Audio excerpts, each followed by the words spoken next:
grandmother's story. I was 68, they thought I was weak, but I outsmarted them all. Leela's smile didn't reach her eyes. It hovered on her lips the way frost clings to a windshield, thin, pretty, and cold enough to burn the skin if you press too long.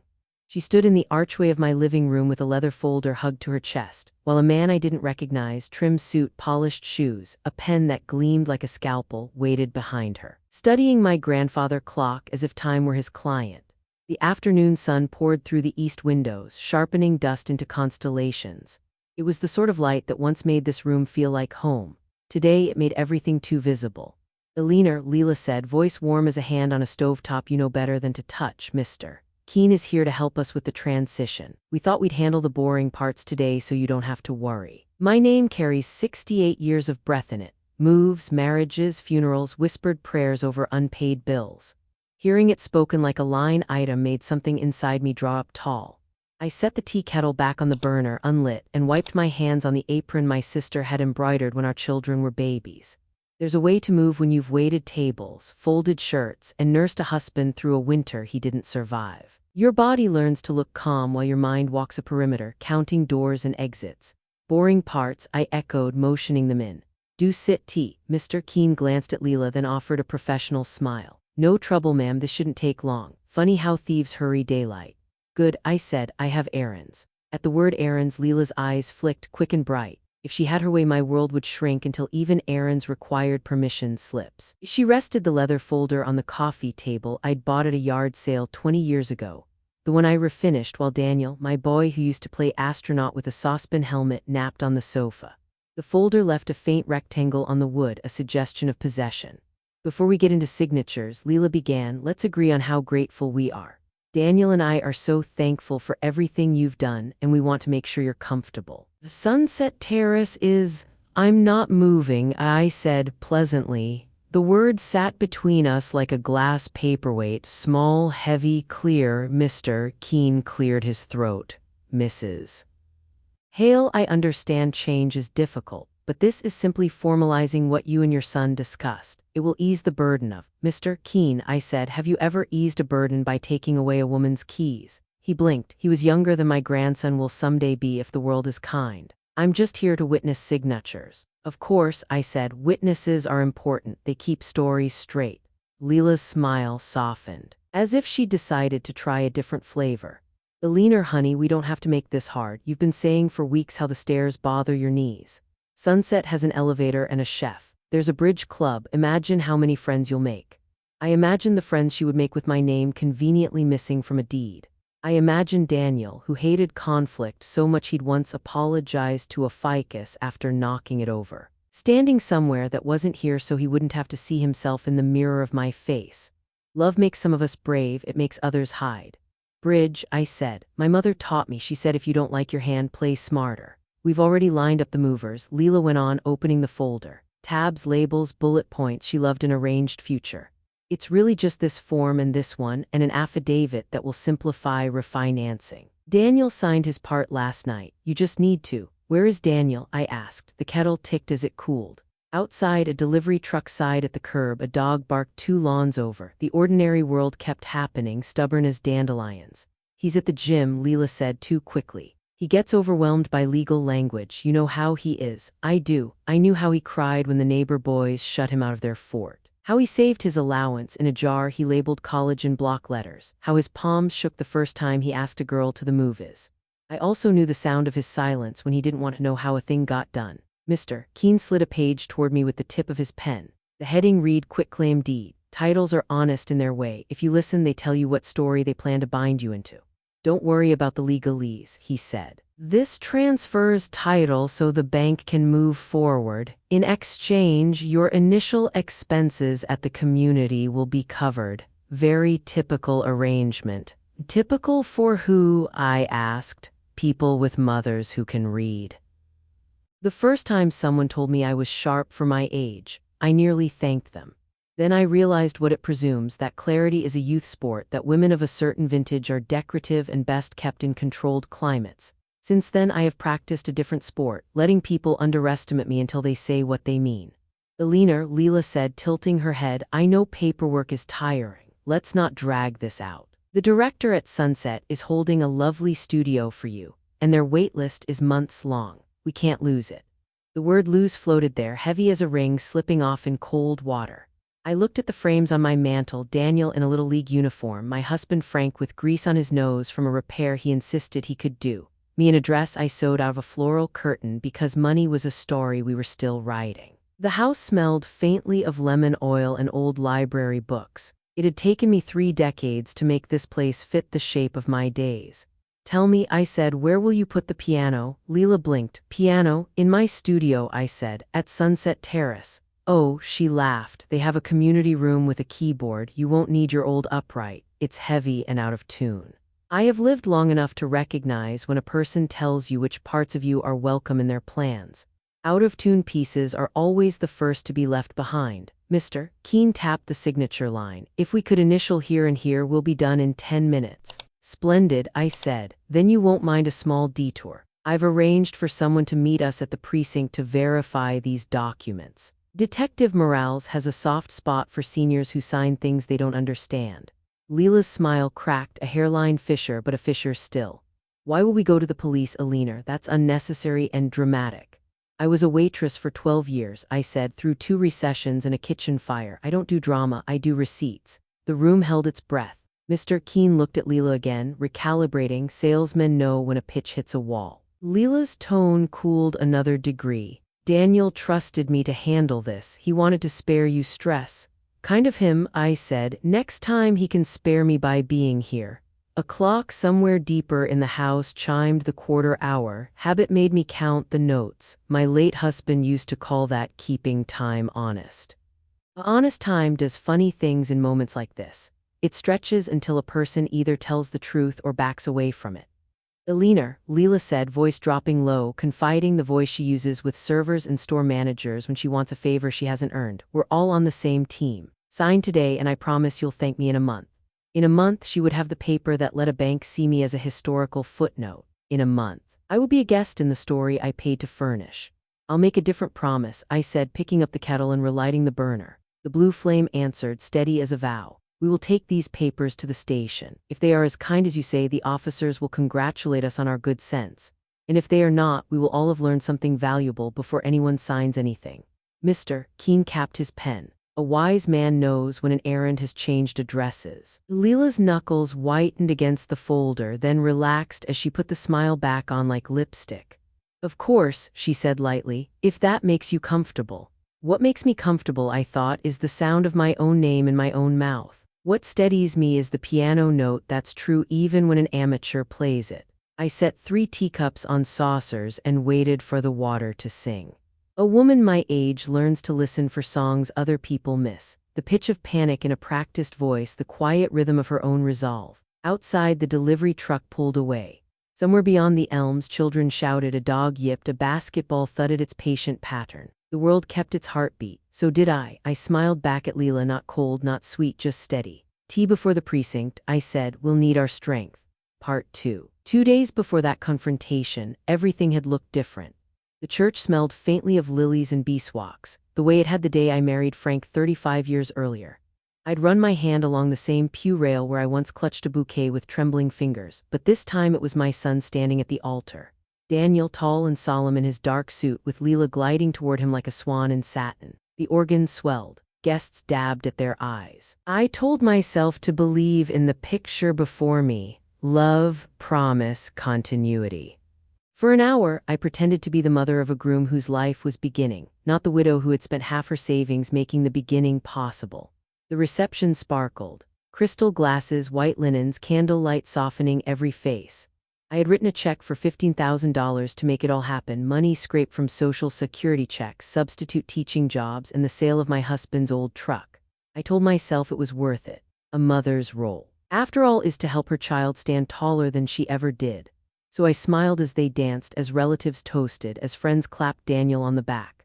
My heart swelled and ached at the same time. Then came the speeches. Daniel stood first, glass in hand, looking every bit the son I had raised, earnest, careful with his words, always afraid of saying too much. "I want to thank everyone who made this day possible," he said, voice steady. "My beautiful wife, our families, and of course my mother, who's always been there when I needed her." Applause, polite, affectionate. I blinked back tears, believing for a moment that love could still stitch us together despite the spaces that had opened since Frank's death. And then Leela rose. She was radiant, commanding attention as if the chandeliers had tilted toward her on cue. I also want to say something about Alina, she began. My chest lifted. Maybe I had misjudged her. Maybe this was the moment she would extend her hand as daughter rather than rival. She's been living with us for months now, Leela continued, her tone sugared. And I've learned so much about family loyalty from her. Some mothers, when their sons get married, step back, but not Alina. She's taught me that a mother's job is never really done. A ripple of uncertain laughter fluttered through the hall. My cheeks burned. I heard the words still in her voice, though she never said it, still here. Still clinging, still intruding. And then the coup de grace, she's even helping us financially because that's what mothers do. They sacrifice everything for their children's happiness. Isn't it inspiring? Silence fell, the kind that turns human faces into masks. I felt every eye glance toward me, measuring, dependent, helpless, a woman who couldn't let go. I lifted my glass and sipped, though my throat was raw. In that moment, I understood that Leela's smile was not gratitude but strategy. She had painted me into a corner in front of everyone I knew, and I would spend weeks scraping at the walls. Later, as the music picked up again and the young ones filled the dance floor, I slipped outside for air. The night smelled of cut grass and champagne. I leaned against the railing, staring at the stars. Frank had loved to point out constellations, Orion, Cassiopeia, the Big Dipper tilting like a ladle.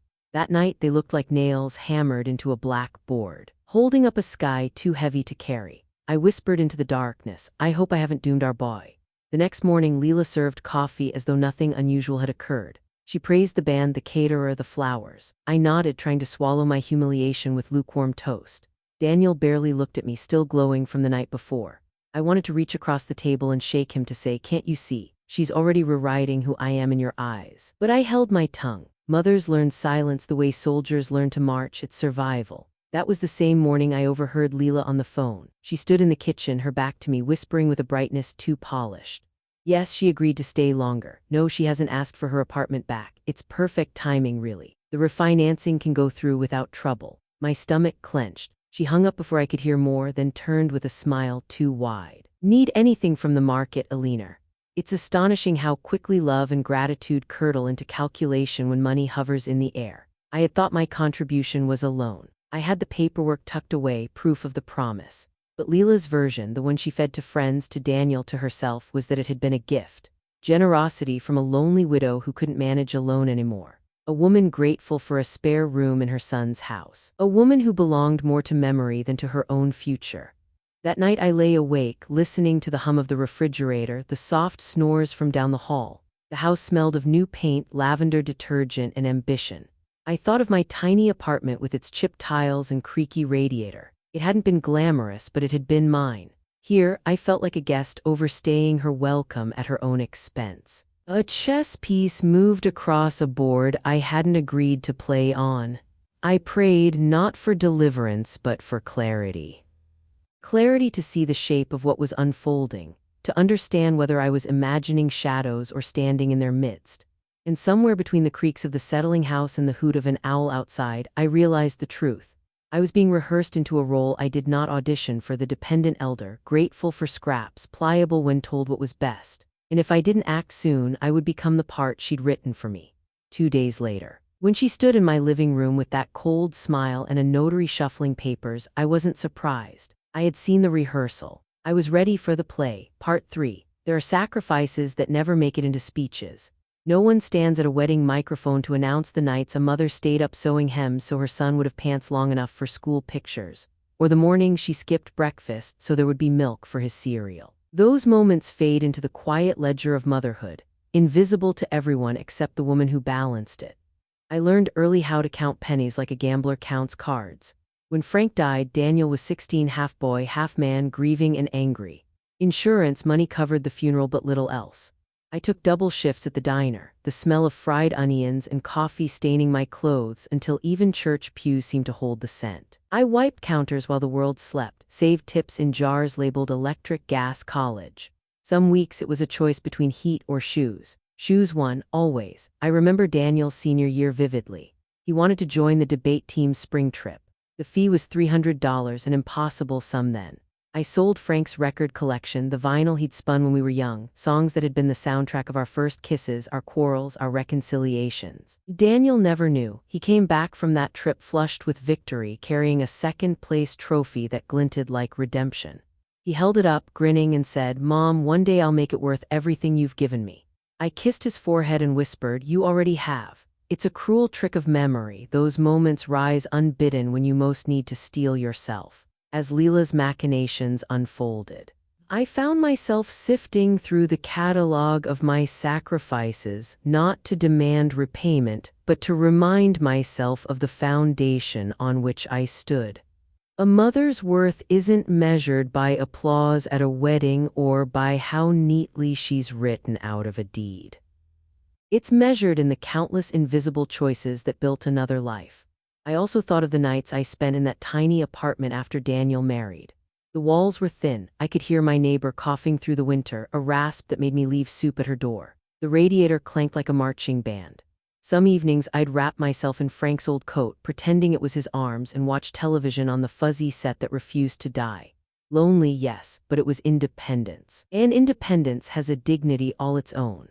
Leela had dangled concern like bait. What if you fall? What if no one knows for hours? She made Daniel picture me sprawled on the floor, helpless. She never pictured the truth that I had already survived worse. I had stood in a cemetery with one arm hooked through my son's, holding him upright while burying my husband. I had learned to navigate government offices for benefits, doctors' waiting rooms with insurance forms, grocery aisles with coupons clipped like battle plans. Survival had carved lines into my face but also into my spine. It is one thing to endure sacrifice silently, it is another to have it rewritten as weakness. That was the sting of Leela's toast at the wedding, not that she revealed I'd helped financially, but that she reframed decades of resilience as dependency. She turned my sacrifices into her leverage. And Daniel, my Daniel, smiled at her words as if they were harmless compliments. In the quiet after the wedding, I sat with old photo albums. There was Daniel at 5 in overalls, mud on his cheeks. Daniel at 10, clutching a science fair ribbon, hair sticking up like a dandelion. Daniel at 18, tassels swinging from his mortarboard, looking out at the future as if it were a wide road only he could see. I touched each picture, remembering the sacrifices woven around those smiles. Overtime shifts, skipped vacations, furniture bought secondhand. I whispered to Frank's ghost, did we do too much? Did we raise him to expect the world would always bend for him? The thing about sacrifice is that it can blur boundaries. A child grows used to receiving without always noticing the cost. A mother grows used to giving without always demanding recognition.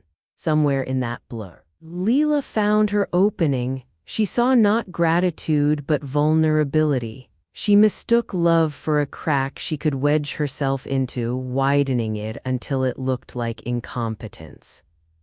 And yet, the more I thought about it, the more I understood something else. My sacrifices had also equipped me for this fight. I had practiced living with less, practiced defending what mattered, practiced holding my ground when the world wanted to push me aside. Every unpaid bill I'd negotiated, every late-night shift I'd endured, every indignity I'd swallowed had built a muscle memory I could now flex. The irony, Leela thought she was cornering a fragile old woman. What she had really done was awaken the woman who once carried groceries a mile in the snow because the car had broken down, who once balanced a checkbook with 57 cents until payday, who once buried her husband and still managed to keep her son clothed, fed, and educated. Sacrifices unseen, yes, but not forgotten. That night, as I sat at the kitchen table with a cup of chamomile tea, I wrote down everything I had given Daniel over the years, not the dollar amounts but the memories, the record collection, the sleepless nights, the shoes over heat. I wrote them as a list, not for him but for myself, proof that I was not what Leela painted me to be, proof that I was still the author of my own story. When I finished, I folded the paper and slipped it into my Bible between Psalms and Proverbs. My mother used to tell me those two books are the backbone of wisdom. One teaches you to cry out, the other teaches you to stand firm. As I closed the cover, I felt the weight of both. I would need them. I went to bed early, the faint sound of laughter drifting from Daniel and Leela's room. They thought the story was already written, that the mother had given all she had to give, and now the curtain was closing.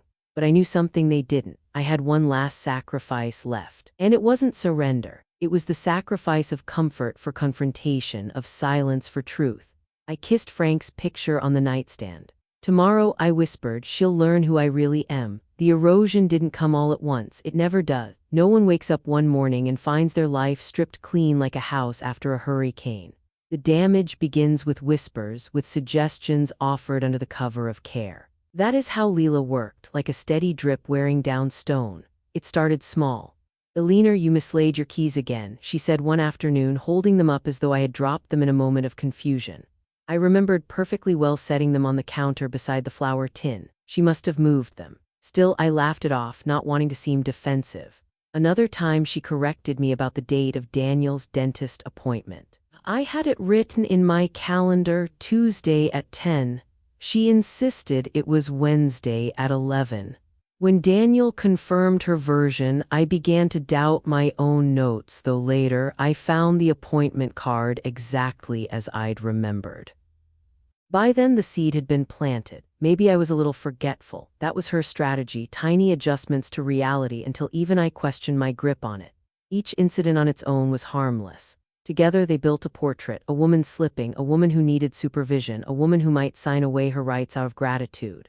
I recognized the pattern one evening when she caught me rereading the newspaper. "Checking again?" she asked sweetly. "Sometimes those articles are tricky to follow at your age." I smiled and turned the page, but inside I felt the click of gears. She was building a case, one insinuation at a time. Gaslighting, the young people call it. I call it theft, stealing confidence before stealing property. Daniel didn't notice, or maybe he did, but he wanted peace more than truth. My son has always hated conflict. As a boy, he once wrote an apology letter to a neighbor's dog after stepping on its tail. As a man, he let silence stand in for decisions. So when Leela whispered, "Your mother seems tired, doesn't she?" Or "Don't you worry, she's getting confused more often," he nodded just enough to keep her calm. Meanwhile, I played the role she cast me in. I let her correct me, let her repeat stories I already knew, let her walk me to the car as if I'd never held a license. But behind my quiet smile, I took notes. Dates, times, details. If she was keeping a ledger of my supposed decline, I would keep one of her manipulations. Still, the weight of her narrative pressed on me. I found myself hesitating before speaking, worried she'd pounce on the smallest stumble. When I asked a clerk to repeat herself at the pharmacy, I heard Leela's voice in my head. Sometimes conversations get confusing for her. And I forgot the oven mitt and nearly burned my hand. I imagined her telling Daniel, "See, she can't manage alone. It's exhausting to live not just your life but the version someone else is scripting for you." One afternoon she brought me a glossy brochure. "Sunset Terrace," she said brightly. "Just look at those gardens. Wouldn't you love to spend your days there? No stairs, no worries." The photograph showed gray-haired couples playing cards, smiling over soup bowls. Walking hand in hand beneath cherry blossoms, it looked pleasant, too pleasant, like stock photos pasted over captivity. I turned the pages slowly as though considering. In truth, I was cataloging details. The way she leaned forward, eyes gleaming, the way Daniel avoided my gaze, staring at his shoes, the way my own pulse slowed as if my body was already rehearsing for surrender. That night I dreamed of my apartment. The crooked picture frame above the couch, the chipped mug that still bore Frank's initials, the squeaky floorboard near the radiator. It wasn't much, but it had been mine. When I woke, I resolved not to let her steal even the memory of ownership. The subtle undermining spread to friends and neighbors. At a neighborhood barbecue, I overheard her telling Mrs. Parker, "We're just so relieved Elena is with us now. It wasn't safe for her alone." Mrs. Parker smiled politely, but I caught the flicker in her eyes, the calculation of pity, the reshaping of me from independent widow to dependent relic. It is one thing to be underestimated. It is another to be redefined. I tried to talk to Daniel one evening. "Son," I said gently, "do you think I'm becoming forgetful?" He looked startled, like I'd asked him to solve a riddle he'd hoped to avoid. "Of course not, Mom. Why would you think that?" "Because Leela keeps mentioning," he cut me off. "She worries, that's all. She wants what's best for you, what's best for me." As if a stranger who'd known me less than 2 years could determine that better than the woman who'd raised me from my own girlhood. I let it go, but I saw the relief on his face. Conflict avoided for now. He would rather believe in his wife's concern than confront the possibility of her cruelty. But I knew the erosion was deliberate, and if I didn't shore up my foundation, the tide would sweep me away. So I began to write, every night before bed. I recorded the day, what was said, what was moved, what was implied. I noted the time she claimed I'd forgotten dinner plans, the moment she told Daniel I'd misplaced the bills, the afternoon she whispered to the neighbor that I seemed confused about the day of the week. Each entry was a stone laid against the encroaching sea. It gave me a strange kind of peace. Let her think she was winning. Let her believe the mask held. I had learned from decades of sacrifice that the strongest defense is often patience. Leela thought she was weaving a net. What she didn't realize was that I'd been mending nets all my life, patching holes, tying knots, making them strong enough to carry weight. And I was about to use every stitch of that skill. The undermining wasn't finished, but neither was I. Weddings are supposed to be celebrations. In the stories people tell afterward, the speeches become highlights, little gems of laughter or sentiment polished by memory. But the speech Leela gave at Daniel's reception was no gem. It was a blade wrapped in ribbon, slipped into my hand with a smile so dazzling that no one noticed me bleeding. I remember the moment with an almost cinematic clarity. Daniel had just finished thanking me, voice warm and proud. For a heartbeat, I felt seen, honored even. My sacrifices, though never publicly acknowledged, had formed the scaffolding of his life, and in that instant he seemed to remember. My chest swelled, my eyes filled. Then Leela stood. Her dress shimmered as she turned to the guests, one hand resting delicately on Daniel's shoulder. The other held a champagne flute, its bubbles catching the light like little lies rising to the surface. "I want to say something about Alina," she began, her tone pitched perfectly to suggest affection. Head swiveled, I held my breath. "She's been living with us for months now," Leela continued, "and I've learned so much about family loyalty from her. Some mothers, when their sons get married, step back, but not Alina. She's taught me that a mother's job is never really done." At first, I thought it was kindness. I even smiled foolishly, imagining that perhaps she did appreciate me. But then came the twist. She's even helping us financially because that's what mothers do. They sacrifice everything for their children's happiness. Isn't it inspiring? The room shifted. You could feel it, guests adjusting in their chairs, glasses paused halfway to lips. Some smiled politely, others glanced at each other with that peculiar sympathy reserved for those who are pitied. And all of it landed squarely on me. In that moment, I was no longer a mother celebrating her son's marriage. I was an exhibit, the dependent widow, the woman who couldn't let go. My cheeks burned. I wanted to rise and shout the truth, that the help she spoke of was not charity but a loan carefully documented. That my moving into their home had been her idea, not mine, pressed with tearful words about safety and falls. That I had saved and scrimped to give Daniel $15,000. Not because I couldn't manage on my own, but because I wanted him to have the stability I had fought so hard to build. But a wedding reception is not a courtroom.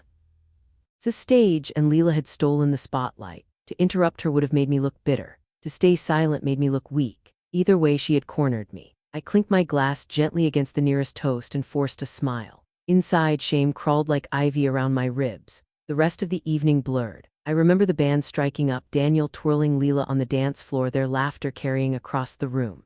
I remember relatives pressing my hand, murmuring, "You must be so proud," their eyes flickering with unspoken questions. Proud, yes, but also humiliated, undermined, trapped in a narrative I hadn't agreed to. Later, while others danced, I slipped out onto the balcony. The night was cool, the air heavy with the scent of roses from the garden below. I leaned on the railing, blinking at the string lights twinkling like stars. My chest tightened with the weight of everything unsaid. I thought of Frank, gone too soon. He would have hated this charade, would have pulled me close and told me not to let anyone make me small. He used to say, "You can't shrink enough to satisfy people who want you invisible." I whispered his words into the night and let them settle into me like armor. Still, the damage had been done. From that point forward, I noticed the shift in how people treated me. Neighbors asked gently, "Are you managing all right with Daniel and Leela?" Cousins sent articles about senior living communities as if the speech had broadcast my decline. Even Daniel, though he didn't mean to, began speaking to me with a hint of condescension, offering to explain bills, reminding me of dates I already knew.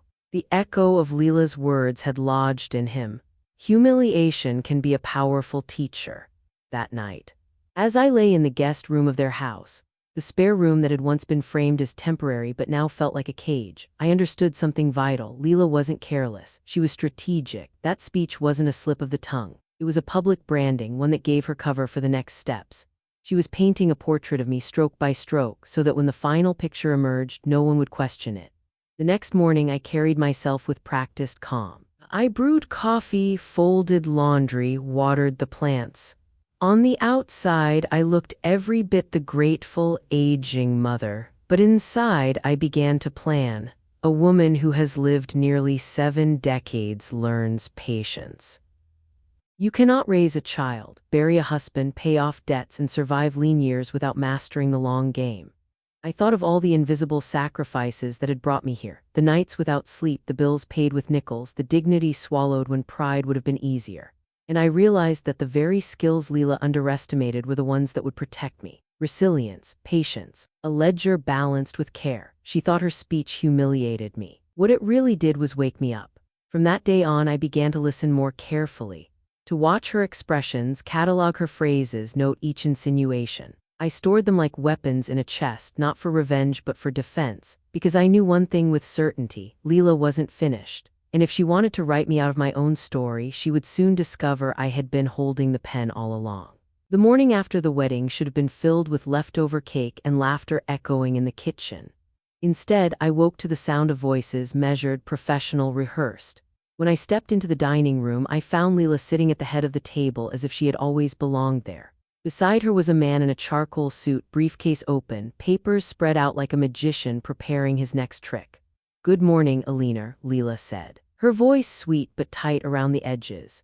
"This is Mr. Keene from Sterling Legal Services. We're going to go over some paperwork, just a formality, really." I poured myself coffee. My hand trembled only slightly, but not from weakness. I knew what this was. After decades of motherhood, you learn the smell of ambush. It's the same metallic tang as fear. "What kind of paperwork?" I asked. "Nothing to worry about," she said, exchanging a quick glance with the man. "We've been talking, Daniel and I, and we think it's time to make some changes.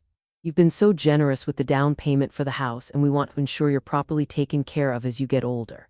The words "taken care of" hit like a stone dropped into a still pond. The ripples carried memories. The casseroles I made when Daniel had the flu, the nights I waited up for him past curfew, the decades of bills I paid with weary hands. I had taken care of him. Now my own care was being twisted into a justification for stripping me of independence. Mr. Keene cleared his throat. "Mrs. Hale, your son and daughter-in-law have arranged a space for you at Sunset Terrace. It's a respected assisted living community. Lovely staff, round-the-clock care. They've already placed a deposit." My mug hit the table with more force than I intended. Without asking me, Leela's smile flickered but didn't break. "We wanted it to be a surprise. Daniel has been worried about you living alone. You've seemed forgetful lately." Forgetful, the word was a slap. I was 68. Not 98, and sharper than many people half my age. But I heard the subtext. She was building her story brick by brick. I steadied my voice. "And what does this mean for the house?" "Just some refinancing," Leela said lightly. "It would be simpler if the deed were in our names alone. Cleaner paperwork, you understand, and your $15,000 down payment. Consider it a wedding gift. After all, you want your son to be happy, don't you?" Her tone was sugar, her eyes were flint. The man shuffled, clearly uncomfortable. "The agreement, Mrs. Hale, would cover your first year of expenses at Sunset Terrace in exchange for your relinquishing claim to the property. After that year, well, further arrangements could be discussed." A single year, they were buying me out of my own investment for 12 months of captivity. "Where is Daniel?" I asked. "Shouldn't he be here?" "He's at the gym," Leela replied smoothly. "This sort of financial talk stresses him out. He thought it would be better if I handled it." Of course. Daniel, my boy who once sent me letters instead of confronting me, who let others carry the burden of his decisions. He was 42 now, but still hiding behind intermediaries. I sipped my coffee, bitter as betrayal, and studied the documents. The bold words "quitclaim transfer waiver" screamed louder than the politeness in the room. They thought they had me cornered, fragile and out of options. But here's what they didn't know. 6 months earlier, Daniel had persuaded me to sign power of attorney documents. "Just in case," he'd said, "so things are easier if something happens." Leela had cooed, "It's really quite common for your age." I'd nodded, played the role of grateful elder, and then taken the papers to my lawyer. Together, we'd inserted a clause: the power of attorney was conditional. Valid only if 2 independent physicians deemed me incompetent. It was the kind of safeguard you add when you've lived long enough to know that kindness is often misused. So I smiled, now calm as Sunday morning. "I'll need time to consider this," I said. Leela's mask slipped just for an instant. "Dorothy, Mr. Keene has other appointments today. It would be much more convenient if we handled it now." I'm sure it would, I replied evenly. But I'm not signing anything today. Relief flickered in the notary's eyes. Of course. Mrs. Hale, these are big decisions. They left soon after, Leela still smiling, though the muscles in her jaw twitched. I watched their car pull away and sat in the silence of the house I had helped pay for. My home, my name still on the deed. My sacrifices still embedded in every painted wall and furnished corner. She thought she had trapped me, but she'd forgotten one thing: I had raised Daniel alone after his father died. I had worked double shifts, balanced ledgers with nickels, endured loneliness that gnawed like hunger. A woman doesn't live through that without learning how to survive ambushes. That afternoon, when Leela left for her manicure appointment, I opened the fireproof box I'd insisted on keeping. She'd pushed for it to be stored in their bedroom closet. Safe, she'd said, but I had retrieved it earlier and tucked it beneath my bed. Inside were the documents that told the real story. The original deed with my name alongside Daniel's, the canceled check marked down payment, and the amended power of attorney.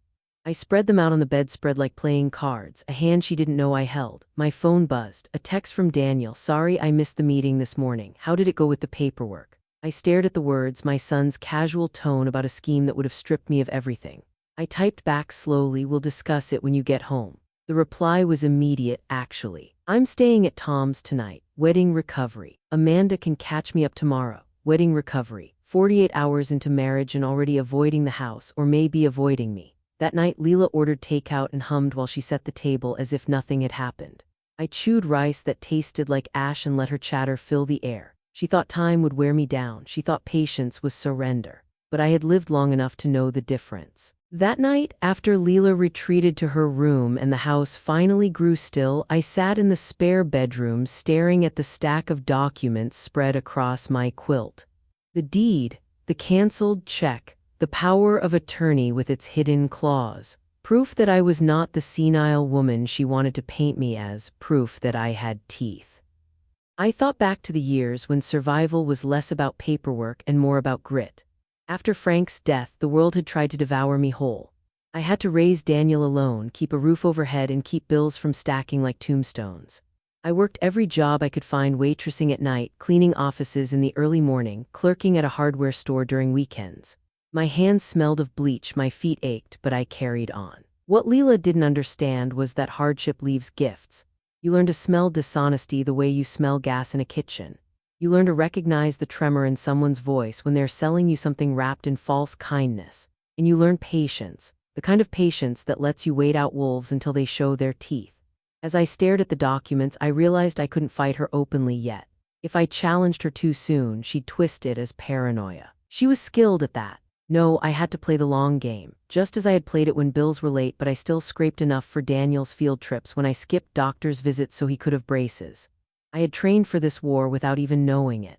The next morning I acted as though nothing had changed. I made blueberry pancakes, the recipe Daniel loved since childhood. Leela floated in wearing silk pajamas, perfectly put together. What's the occasion? She asked, smiling that polished smile. No occasion, I said lightly, just felt like cooking. She cut her pancakes into neat squares, watching me carefully. I hope you had time to think about our conversation yesterday. Mr. Keene can come back this afternoon if you're ready to move forward. I sipped my coffee. I've definitely been thinking. Her eyes gleamed with victory. Good, I know it's hard to let go of independence. But sometimes the people who love us have to make difficult decisions on our behalf. I tilted my head. Can I ask you something? Of course. What exactly made you decide I need assisted living? Was there an incident, a fall, a doctor's recommendation? Her fork froze midair. It's not about one incident, it's about overall vulnerability. Then there must be something, I pressed. A moment when you thought she isn't safe anymore. Her lips tightened. It's not about waiting for something terrible to happen, it's about being proactive. So no incident then, just a story you've been telling. For a flicker of a second, her mask cracked. The pleasant daughter-in-law smile faltered, replaced by something sharp and calculating. Then it was back, sweeter than ever. We only want what's best for you, Alina. I didn't answer. Silence can be more powerful than argument. It forces the other person to reveal how badly they need you to believe them. That afternoon, while she was out, I pulled out a small notebook and began writing everything down. March 12, she told Daniel I forgot to pay the gas bill, though I had proof of the payment. March 22, claimed I left the stove on, though I made toast in the toaster that morning. April 3, whispered to the neighbor that I was confused about what day it was when I'd simply been sick with the flu. Each entry was another stitch in the net I was weaving. She thought she was the only one building a case. She had no idea I was doing the same. I also began talking more with neighbors and friends. Casual conversations, but seeded with truth. Funny thing, I'd say Leela keeps insisting I forget things. Strange, because I've always been sharp with details. I didn't accuse, I let people draw their own conclusion. By the time she tried to brand me incompetent, the ground would already be uneven beneath her. At night I thought of Frank. He used to say, "A strong house is built a nail at a time." That was what I was doing, building my defense nail by nail, word by word. It would take time, but I had time. Age gives you a longer view. One evening Daniel came home late, exhausted. He dropped onto the sofa, rubbing his face. I sat beside him. "Son, are you happy?" He blinked at me, startled. "Of course, why do you ask? You seem tired." He sighed. "It's just a lot. Marriage, money, the house. Leela worries about everything. And you." He hesitated. "I guess I let her handle it. It's easier that way." There it was, the weakness she relied on, my son still avoiding hard truths. My heart ached, but I also knew it was the crack I could use. If I could show him the truth, he might finally see. That night, as I closed my notebook, I made a vow. I would not allow my life to be reduced to a line on a deed or a bed in a facility chosen without my consent. I would gather evidence, yes. But more importantly, I would gather courage. Leela thought patience meant surrender, but I knew better. Patience is a weapon sharper than she could imagine, and I was done being underestimated. The trap tightened slowly, like a rope drawn inch by inch until you realized you were bound. Leela had a talent for disguising cruelty as kindness, and she wielded it with the precision of a surgeon. One evening she placed a casserole on the table, golden crust steaming. "Eleanor," she said brightly, "why don't you let me handle the stove from now on? You nearly burned yourself yesterday." I stared at the dish. I didn't nearly burn myself. I forgot the mitt for half a second. Her smile never wavered. "Exactly, that's how accidents happen." Daniel worries. Daniel, who sat beside her, nodded vaguely, eyes fixed on his plate. He hadn't witnessed the supposed incident, but Leela's words filled the gaps in his memory. That was her trick, creating narratives in the absence of witnesses, weaving them tightly enough that even those closest to me began to doubt. It escalated from there. She began labeling my belongings for safekeeping. My fireproof box where I kept deeds, insurance papers, the canceled check for the down payment she insisted should be moved to their bedroom closet. "Safer there," she said, her tone implying I might misplace it. I agreed outwardly, but later I retrieved it and tucked it under my bed. A woman doesn't survive decades of widowhood without knowing when to distrust assurances of safety. The house itself began to feel less mine. Leela referred to it as our place or the new home. When friends visited, she gave the tour, pointing out features as if she were the architect of every nail and beam. "This is the dining room," she'd say. "We painted it together before moving in." Together. As if my $15,000 and my years of sacrifice were just another brush stroke on her canvas. One afternoon, she slid another brochure toward me. "Sunset Terrace has a waiting list," she explained. "We should act fast. They've reserved a unit for you." I flipped through the pictures again, smiling seniors at knitting circles, manicured gardens, a dining hall that looked like an airport lounge. It was too perfect, sterile. I thought of my tiny apartment, the radiator hissing like an old friend, the crooked picture frame above the couch. That had been real. This was a cage upholstered in soft colors. "I haven't decided," I said. She leaned forward, her eyes narrowing just a fraction. "Eleanor, sometimes decisions are made for us. Wouldn't you rather choose the pleasant way than be forced later?" There it was, the velvet glove slipping, the iron fist underneath. I excused myself, heart pounding, and retreated to my room. Closing the door, I opened my notebook and added the day's entry. April 27, suggested accidents inevitable, implied choice not mine. Push Sunset Terrace again. The act of writing steadied me. Each page became a shield, proof against the erosion of truth. But Leela wasn't satisfied with words alone. She began setting small traps. One morning I found the stove dial turned slightly on, gas faint in the air. She clucked her tongue. "See, this is why we worry." But I hadn't touched the stove. Another time she insisted I'd forgotten an appointment with my doctor. "You never showed," she told Daniel, concern dripping from every syllable, but I had the receipt from my visit timestamped. I kept it tucked in the notebook, another stone in my growing wall. The final straw came during a dinner with neighbors. Over dessert, Leela leaned close to Mrs. Parker and said softly, though loud enough for me to hear, "We've noticed Alina repeats herself more often these days. It's sweet, really, she's always telling us the same stories." Laughter rippled around the table. I smiled politely, but inside anger burned hot and steady. My stories were not forgetfulness, they were my history. Every repetition was an offering, a way to stitch memory into those who hadn't lived it. She reduced it to senility for the sake of a punchline. That night I stood in front of the mirror, studying the lines on my face. Wrinkles, yes, but earned ones. Each crease a record of survival, of laughter, of tears. I whispered to my reflection, "You are not who she says you are." The next morning I decided to test her. As we cleared the breakfast table, I asked casually, "What time did Daniel say his meeting was today?" "I can't quite remember." Her eyes lit with satisfaction. 9 o'clock, don't worry, I'll remind you when he leaves." But later, when Daniel came downstairs in his suit, he checked his watch. "Better go, I'll be late for my 8:30 meeting." I looked at Leela, whose smile froze for a heartbeat before reshaping itself. "Oh, that's right, 8:30, I must have been thinking of next week." Another entry went into my notebook. Another nail hammered into the structure of my defense. The rope was tightening, yes. But here's the thing about ropes. They can restrain, but they can also be used to pull someone else down when the time is right. I was waiting for that moment, and when it came, I would not miss my grip. The long game isn't glamorous. It doesn't come with triumphant music or applause. It's a slow, deliberate act, like setting a chessboard one careful move at a time, knowing that the other player believes they've already won. That was the posture I adopted. Outwardly, I remained the compliant mother-in-law, nodding at Leela's suggestions, sipping tea during her endless lectures on safety and peace of mind. Inwardly, I was building a case brick by brick. The first brick was documentation. My notebook became my companion, hidden beneath my mattress. Each entry was written in neat, steady handwriting, deliberately dated and timed. May 2, 10:15 a.m. Leela told Daniel I confused Tuesday and Wednesday.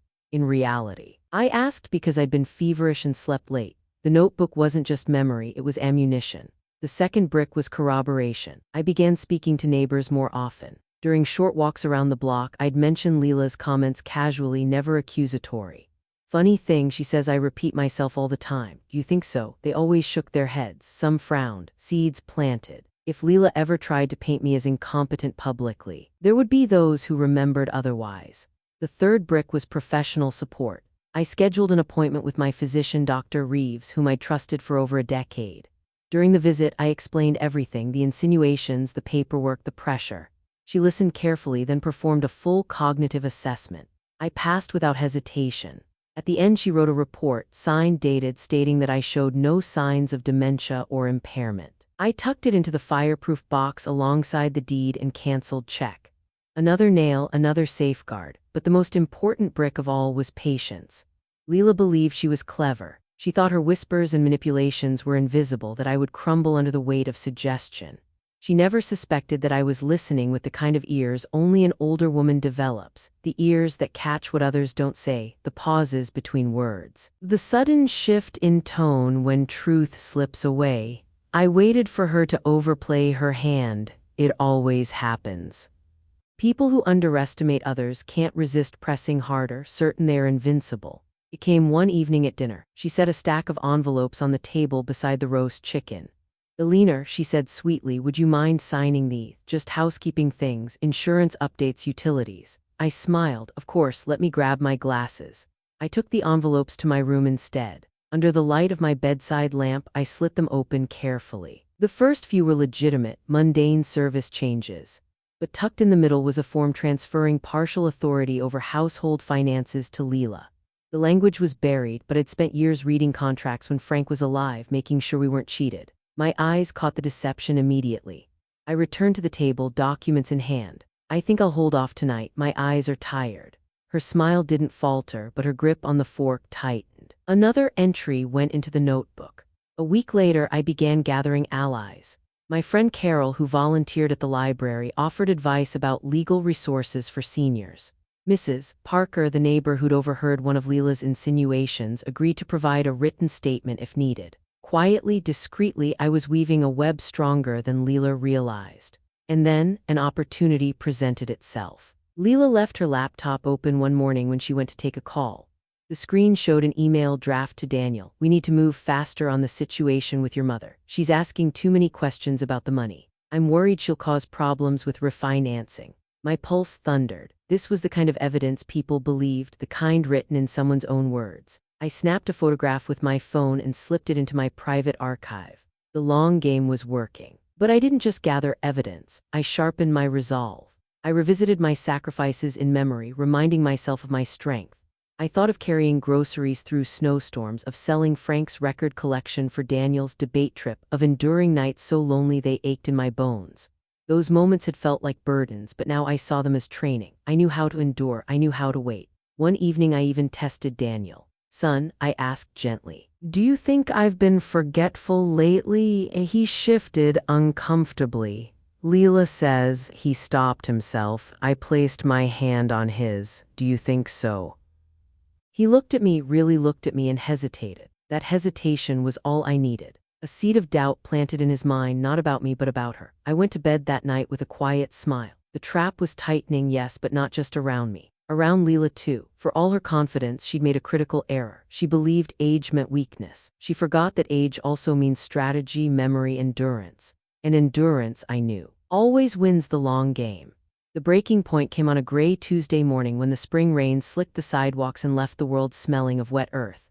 Leela had been circling me for weeks, pressing harder each day, convinced she was closing in on her victory. But predators often forget that their prey might have teeth. It began with a seemingly innocent breakfast. I had made oatmeal, the way Frank liked it, with brown sugar and a splash of cream. Daniel had already left for work. Leela sat across from me in her silk robe, spoon clinking delicately against the porcelain. "I hope you've had time to think," she said, her tone practiced. "Mr. Keene can return this afternoon if you're ready to sign. It really is the best solution for everyone." I tasted my oatmeal slowly, savoring the sweetness before answering. "I've been thinking a lot." Her eyes brightened. "Good, I know it feels difficult now. But one day you'll see we were only trying to help." I leaned forward. "Tell me, Leela, what exactly makes you think I need assisted living? What single incident convinced you I can't manage my life?" She blinked, fork poised halfway to her lips. "It's not about one incident, it's about overall vulnerability." "So nothing specific," I pressed. "No fall, no forgotten medication, no doctor's report." Her smile faltered. "Elena, you're almost 70. These things are inevitable." "I'm 68, and I asked because I wanted to know if you had any real evidence." "You don't." For the first time since her campaign began, her mask cracked. I saw the calculation flicker across her face, then the irritation of being cornered. "You're making this harder than it needs to be," she said flatly. I pushed my bowl aside. "And you've been making this dishonest. You've moved my things, twisted my words, whispered to neighbors that I'm confused. You've built a story without truth." Her eyes narrowed, the pleasant veneer stripped away. "If you won't sign willingly, there are other ways." "You've been forgetful, Elena. Others have noticed. Do you really want to risk people thinking you're incapable of caring for yourself?" I let silence stretch. Silence unnerves people who rely on chatter to control. Finally, I said, "If you want to test my competency, let's do it properly with doctors, not rumors." Her lips tightened, then she stood abruptly, chair scraping the tile. "You can't let go, can you? You want to keep controlling Daniel, keeping him dependent on you. You don't care what this does to his marriage." The accusation stung, sharp as glass. Some part of me wondered if there was truth in it. Had I clung too tightly after Frank died? Had I leaned too hard on my son when loneliness swallowed me? But even if I had, that didn't justify theft. That didn't excuse coercion. I stood too, meeting her gaze head on. "This isn't about Daniel's marriage. This is about your greed." For the first time, her mask slipped completely. Her voice dropped, cold and cutting. "You selfish, bitter old woman, do you have any idea what you're doing to Daniel? He deserves freedom from you. You've been manipulating him his entire life, guilt-tripping him into staying close, faking illnesses when he wanted to leave. He told me everything." Her words were knives, honed to cut deep. And they did. I remembered the chest pains in my 40s when Daniel was away at school. The dizzy spells during his college romances. Real symptoms, yes, but had my fear of being left alone colored them? Had I unconsciously tethered him with my fragility? I steadied myself. "Even if there's truth in what you say, it doesn't give you the right to defraud me. Love doesn't come with deeds and signatures attached." She laughed, sharp and humorless. "Love? You call this love? You've been chaining him to you for decades. Now he's mine, Elena. And I won't let you ruin his future." The rain pattered harder against the windows, a steady drumbeat. I felt strangely calm, as if the storm outside had absorbed my fear. "You think he's yours to own?" I asked softly. "Daniel is not property, he's a man, and one day he'll see you for who you are." Her eyes flashed, then hardened into something crueler than I'd ever seen. We'll see about that. You've got 24 hours to reconsider. Sign willingly. Or I make sure Daniel believes you're unfit. Once the court steps in, you won't even be allowed to argue. The threat hung heavy in the room, a noose tightening. But I didn't flinch. Instead, I opened my notebook on the table. On the latest page, written in my steady hand, was the record of every manipulation she'd attempted. I tapped the entry from that very morning. Funny thing about lies, Leela, they leave footprints, and I've been keeping track. Her face drained of color. For a moment, she looked less like the triumphant predator and more like a child caught with her hand in the jar. Then the mask slammed back into place. You think anyone will believe the scribbles of a confused old woman? She hissed. I closed the notebook calmly. We'll find out, won't we? The storm outside rattled the windows as if the house itself agreed. That was the breaking point. The moment her smile cracked, her voice sharpened, and the pretense dissolved. She had shown me her true face, and once you see the wolf beneath the sheep's clothing, you can never unsee it. She thought she'd tighten the trap. What she didn't realize was that by overplaying her hand, she'd loosen the knot, because now I had more than suspicions. I had her threats, her words, her mask slipping in plain view. I went to bed that night not defeated, but resolved. She believed she'd frightened me into submission. What she had really done was give me the opening I needed, and I intended to use it. Threats are the last refuge of a manipulator who feels control slipping away. That's what I told myself when Leela unveiled her nastiest weapon, the pills. It happened the next morning. The rain had cleared, leaving the world smelling fresh, deceptive, as if storms never came.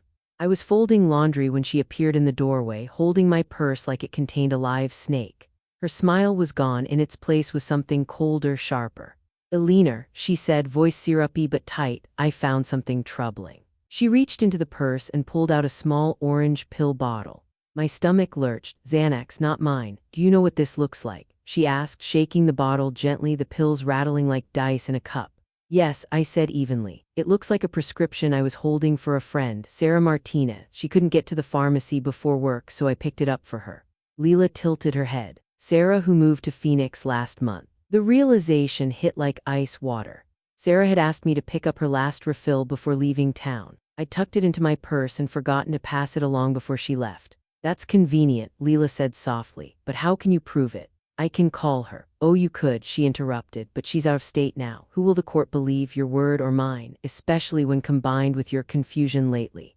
The malice in her voice was unmistakable. She wasn't just holding pills, she was holding a noose.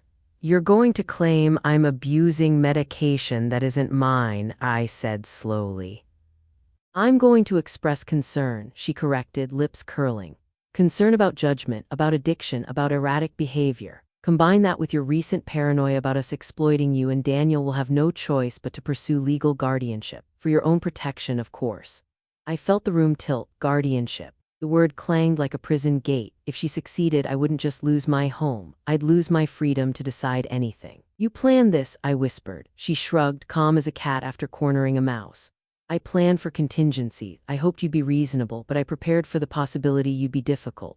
Her cruelty took my breath away. "Daniel would never go along with this." Her eyes glittered. "Daniel will do whatever it takes to protect his family, and I am his family now. You're just the woman who raised him."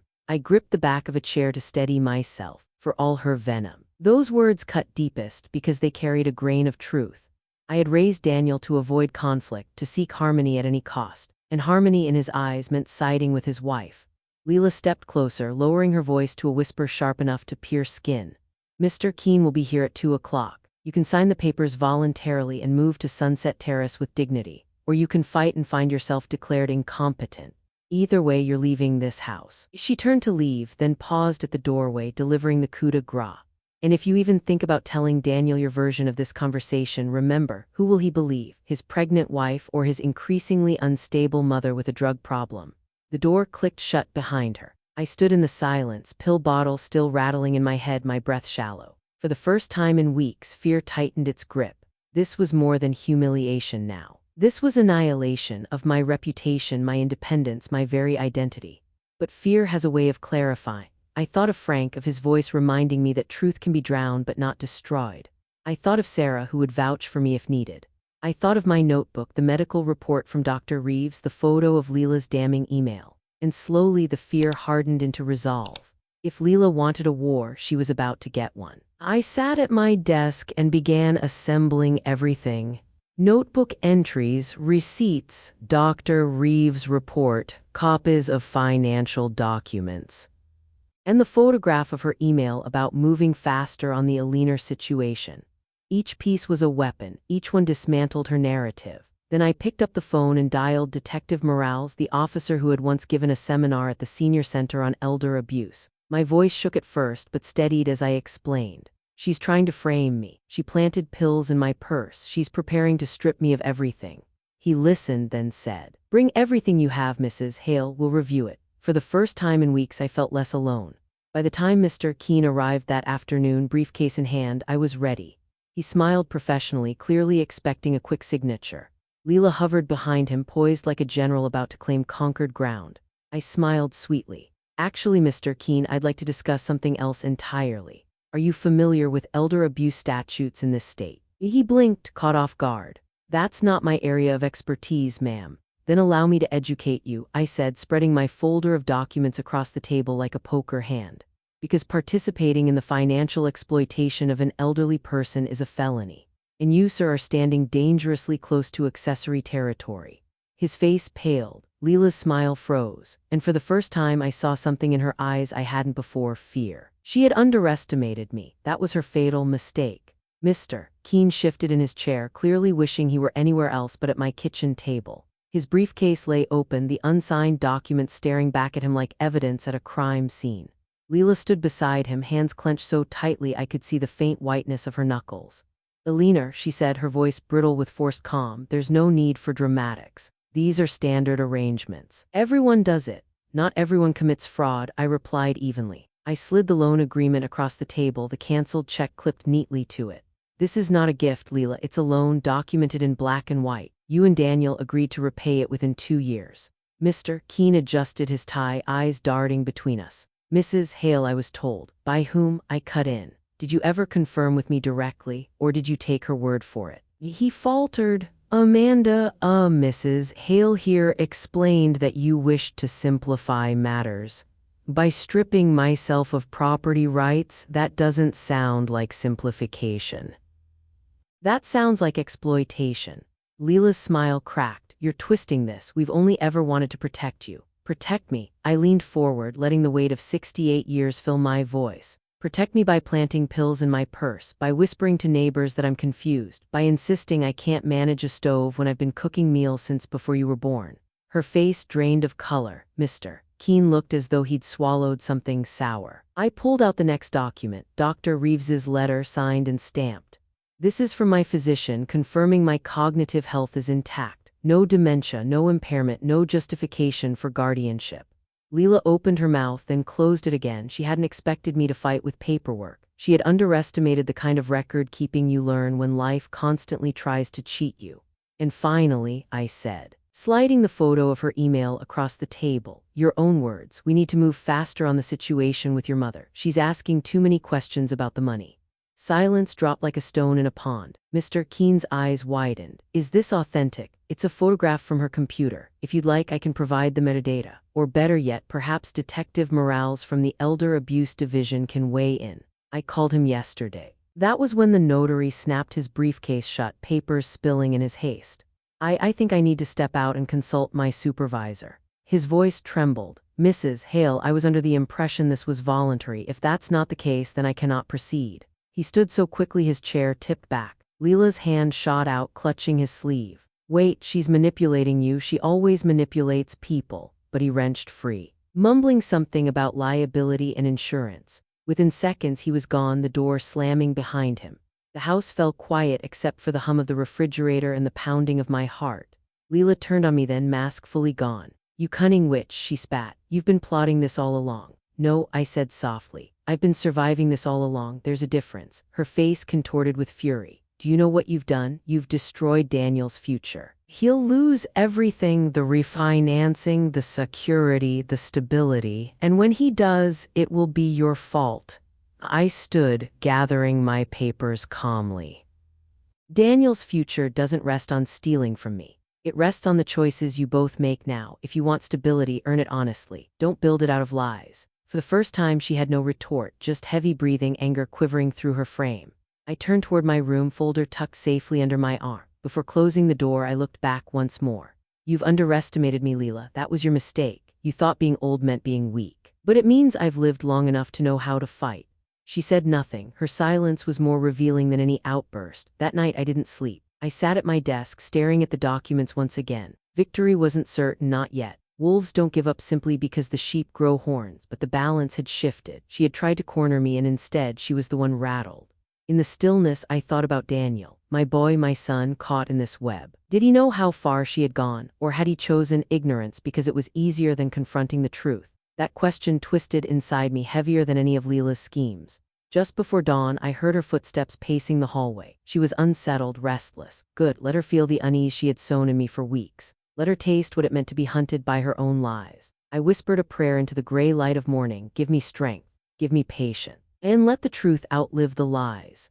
By breakfast, Leela appeared composed again, makeup flawless, voice syrupy sweet. She chatted about grocery lists and prenatal vitamins as if nothing had happened. But her eyes gave her away. They darted, calculating, measuring me anew. She thought the game was still hers to control, but I knew better. The tide had turned, and the next move would be mine. The arrest came quicker than I expected. 3 weeks after that tense meeting with Mr.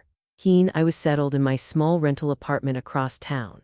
It wasn't much, a single bedroom with a view of the park, a kitchen barely big enough for 2 people, but it was mine. Independence has a smell, I've decided, a mix of coffee brewing in your own pot and sheets washed with your own detergent. Every morning I woke grateful for that smell. During those weeks, silence stretched between Daniel and me. No calls, no visits. It hurt more than I cared to admit. But I stayed focused, working with Detective Morales, turning over every document, every notebook page, every photograph. He told me I had more evidence than most victims ever managed to collect. You've built a solid case, he said. Now let us do the rest. When the knock came at 7 on a Tuesday morning, it wasn't at my door, it was at Daniel's. Later, Morales described it to me over the phone. Amanda Leela. Though by then I had stopped thinking of her as family, was dressed for a prenatal appointment when officers approached. She laughed at first, assuming it was a mistake, but the laughter curdled when the cuffs clicked around her wrists.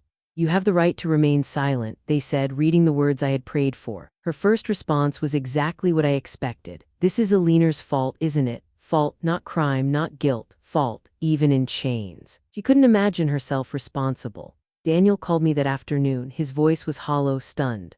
Mom, they arrested her. They said elder abuse, fraud, I don't understand. I sat at my little kitchen table, fingers curled around a mug of lukewarm tea. It's not spite, Daniel, it's justice. She tried to strip me of everything, my money, my home, my independence. She's pregnant, Mom. His voice cracked. She's carrying my child. I know, I whispered. And I'm sorry, but choices have consequences. She made hers. He was quiet for so long I thought he'd hung up. Finally, he said, the lawyer says she could go to prison. That's possible, and you're calm about destroying our family. The words pierced me, but I steadied my voice.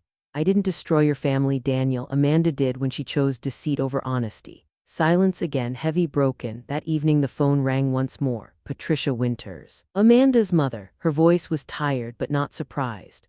Alina, she said, thank you. I know pressing charges wasn't easy, but it was the right thing.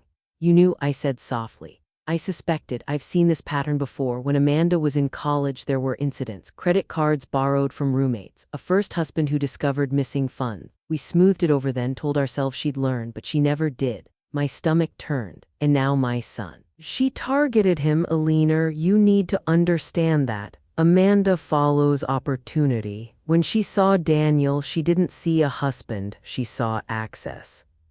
There was a pause, then the sound of paper rustling. I have something for you. Later that week she came to my apartment, elegant in her tailored coat but carrying eyes full of sorrow. She handed me an envelope thick with cash, $15,000. I can't take this, I said immediately. You must. My daughter stole from you, and as her mother I will not let you carry that loss. That's not your responsibility. In my family it is. Her voice trembled. But her resolve was iron. My husband built everything on integrity. I failed to teach Amanda that lesson, but I will not fail you. Tears stung my eyes. For the first time in months, I felt the scales shift back toward balance. Still, money couldn't heal everything. My heart ached for Daniel, caught between love and betrayal. He visited me 2 days later, his face pale, shoulders heavy. He sat on my couch, staring at the floor. Mom, he said, voice ragged. I don't know how to make sense of this. She swears it's a misunderstanding. She says you hate her, that you set her up. I placed a hand on his. And do you believe that? His eyes filled. I don't want to, but part of me wonders if it's easier to believe her lies than admit I married a stranger. That's not your fault, I whispered. Amanda is skilled at manipulation. She fooled you because she wanted to, but the truth is stronger, Daniel, always. He wept then the way he hadn't cried since boyhood. I held him as I had when scraped knees felt like the end of the world. Only this time the wound was deeper and no bandage could cover it. The next morning I gave Detective Morales one more piece of evidence, the envelope Patricia had delivered with her statement attached. It wasn't just repayment. It was testimony that Amanda's history stretched far beyond me. He nodded gravely. This may open a much larger investigation. And it did. Within weeks other names surfaced. Elderly men she had dated briefly. Accounts mysteriously drained. An assisted living facility where she'd worked and been dismissed under suspicion of theft. My case was only the beginning of a web. The day I learned all this, I stood at my apartment window watching the park fill with children playing, seniors walking their dogs, couples laughing in the sunlight. The world moved on. Even while mine had been cracked open, but instead of despair, I felt something unexpected. Relief that the mask was finally off. Relief that no one else would be fooled. Relief that despite everything I had held my ground. The arrest had not just saved me, it might have saved others too. That night I wrote a letter to my unborn granddaughter. I told her the truth, not just about her mother's crimes, but about the strength it takes to stand firm against deception. I wanted her to know that love isn't measured by silence or surrender, but by the courage to protect what's right. Little one, I wrote, may you grow up knowing integrity matters more than charm, and that strength often wears the face of a grandmother who refuses to be erased. When I sealed the envelope, I felt lighter. The fight wasn't over. There would be court dates, testimonies, painful conversations, but the worst was past. The wolf was in chains now, and the flock could breathe again. And I was still standing. The courthouse smelled faintly of floor polish and old paper. That peculiar blend of bureaucracy and justice. 6 months had passed since Amanda's arrest, and now we stood on opposite sides of the same courtroom. She was smaller somehow, without her designer dresses and practiced smile. Prison orange has a way of stripping away illusions. Michael sat 2 rows behind me, pale, drawn, holding their baby, my granddaughter, against his chest. The little girl had been born healthy, blessedly untouched by her mother's choices. They'd named her Emma Dorothy Hale. When I first heard, tears filled my eyes. Whatever else Amanda had taken, she hadn't erased the bond between me and my son. The judge entered and the room hushed. Amanda's lawyer rose, pleading for mercy. Your Honor, my client deeply regrets her action. She is a new mother. The court should consider her circumstances. The judge, a sharp-eyed woman named Martinez, listened but didn't soften. Mrs. Hale, she said, addressing Amanda directly, this is not an isolated lapse. You systematically targeted a vulnerable person for financial exploitation. Your actions were calculated, deliberate, and part of a larger pattern. Amanda began to cry, those same glassy tears she'd wielded so many times before. But they didn't glisten the way they once had. Now they looked cheap, like rhinestones pretending to be diamonds. You have pleaded guilty to defrauding Alina Hale of $15,000, attempting to coerce her into relinquishing property rights and fabricating claims about her competency. Judge Martinez continued. The court sentences you to 18 months in state prison, followed by 3 years probation and full restitution to the victim. 18 months. It seemed small compared to the harm she'd caused, yet larger than I ever thought I'd hear. I closed my eyes and let out a breath I hadn't realized I was holding. Afterward, outside the courthouse, Michael walked beside me in silence. Emma stirred in his arms, fussing softly. Finally, he said, how do you feel? Tired, I admitted, but also free. He nodded. I keep thinking about Emma. She'll grow up knowing her mother's in prison. She'll grow up knowing the truth. I corrected gently. That's better than living with lies. He looked down at his daughter. I named her after you because I needed to remember what real strength looks like. I touched Emma's tiny hand, her fingers curling instinctively around mine. She'll be just fine, especially with you. It wasn't immediate healing. Wounds like these don't close neatly, but it was a beginning. Weeks later, Michael came to my apartment again. He looked weary but resolute. Mom, I can't afford the house anymore. Without Amanda's income, the payments are impossible. I want to sell it. And I want you to have half of whatever comes from it. I shook my head. You don't need to. Yes, I do, he interrupted. I let her convince me you were a burden. I let her lead me into things I should have stopped. You gave me $15,000 to start, and instead of protecting you, I almost destroyed you. This is how I make it right. Tears filled my eyes, but this time they were soft, cleansing. Michael, it's not about the money. It's about integrity. And you've just proven you still have it. He smiled faintly as though those words were a balm. 3 months later, he and Emma moved into a small house 3 blocks from me. Modest, affordable, with peeling paint that we joked about fixing together. Every Thursday, he brought Emma over for dinner. We'd sit on my balcony while she played on a blanket, the evening sun painting her cheeks gold. Patricia Winters, Amanda's mother, became an unexpected companion. She often joined us, cradling her granddaughter, guilt heavy in her eyes. But over time, even guilt softened into something like peace. She told Emma stories of her side of the family, of ancestors who built businesses from nothing, who believed integrity was non-negotiable. We both knew Amanda had broken that chain, but together we hoped to mend it through Emma. One crisp autumn afternoon, Patricia and I sat in my living room. Watching Emma wobble her first steps across the rug, Patricia sighed. Do you think she'll ever forgive Amanda? I considered. Forgiveness isn't something you give for others' sake. It's something you give to free yourself. One day Emma will decide what to do with her mother's choices. But what matters most is what we teach her now, that love doesn't mean manipulation and strength doesn't mean cruelty. Patricia nodded, eyes glistening. You're right, and she'll have you to show her that. That night, I pulled out the letter I'd written for Emma months earlier. I added a final paragraph, my dear granddaughter. May you always know that being older does not mean being powerless, and being kind does not mean being weak. May you learn that dignity is something no one can take from you, not unless you hand it over. When I sealed the envelope, I felt as though a circle had closed. Life didn't suddenly turn sweet and easy. Bills still arrived, my joints still ached, and some nights I lay awake wondering how things might have been different if Daniel had chosen more wisely. But then I'd hear Emma's laugh the next day or see Michael fixing the squeaky hinge on my door, and I knew the future was still worth holding on to. Amanda had tried to define my ending as one of dependence and silence. Instead, I had rewritten it: independence, resilience, and the chance to shape the next generation. Sometimes the best revenge isn't punishment. It's living well with integrity intact and love unbroken. And I was living. By the time Emma turned 1, the world had rearranged itself into something steadier, though the shadows of the past lingered at the edges.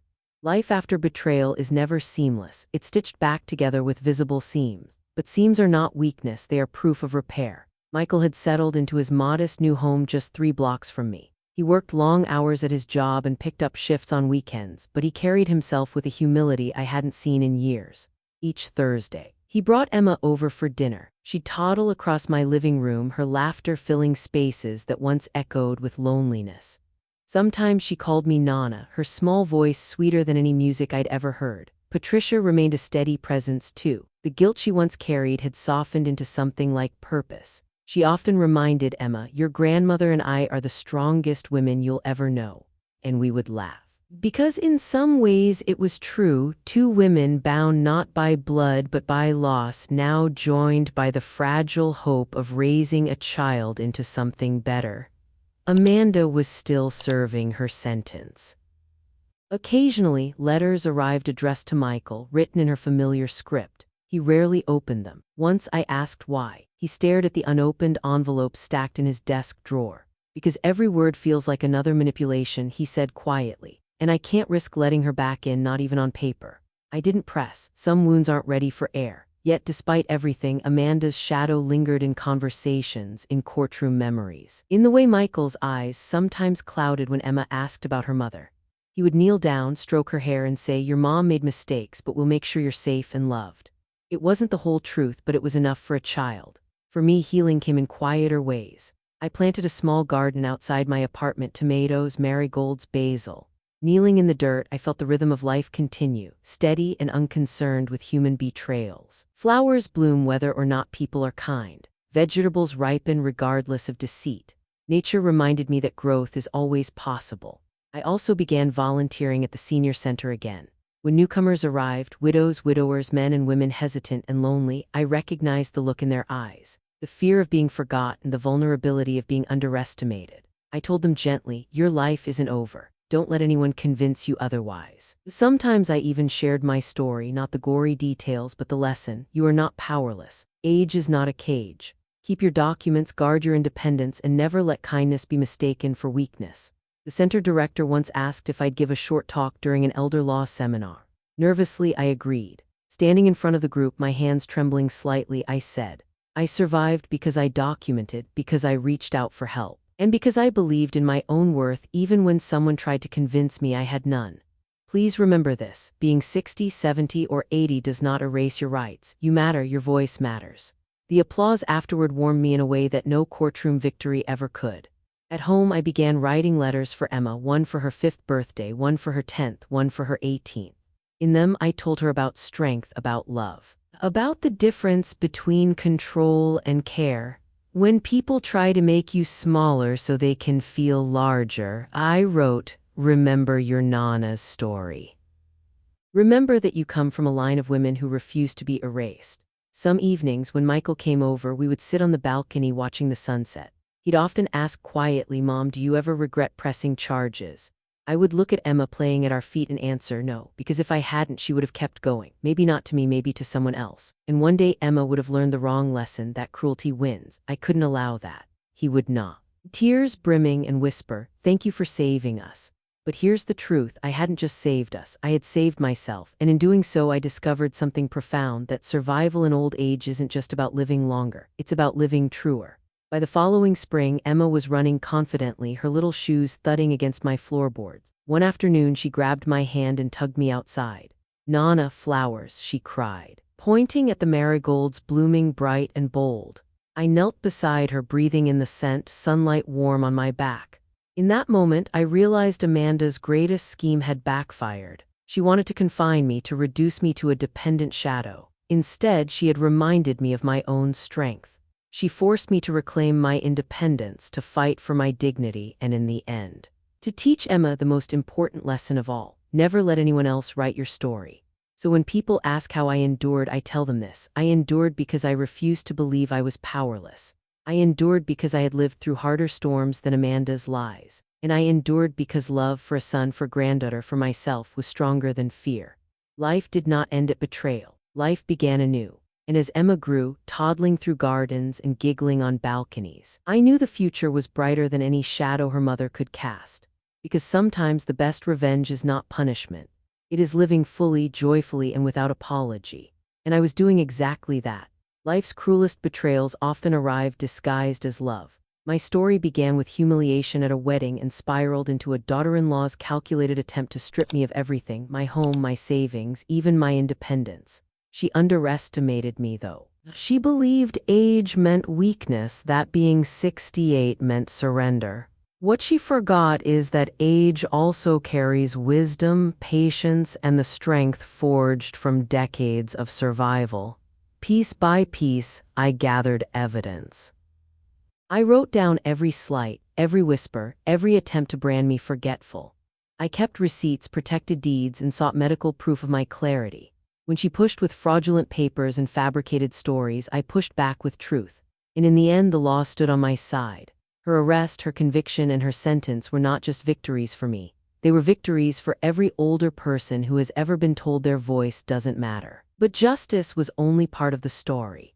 Healing came in small, ordinary moments: my son reclaiming his integrity, my granddaughter's laughter filling my home, friendships that grew stronger in the aftermath of pain. I learned that while betrayal can wound deeply, it can also awaken a fierce resilience. The lesson is clear: dignity is not a gift others can grant or take away. It is a right we must guard, especially in later years. To my fellow seniors, know this: you are not powerless. You are not invisible. Your history, your sacrifices, and your wisdom are worth protecting. And to Emma, my granddaughter, this is my gift to you: never let anyone reduce your life to their convenience. Live fully, love honestly, and remember that strength often wears the face of someone who refuses to be erased.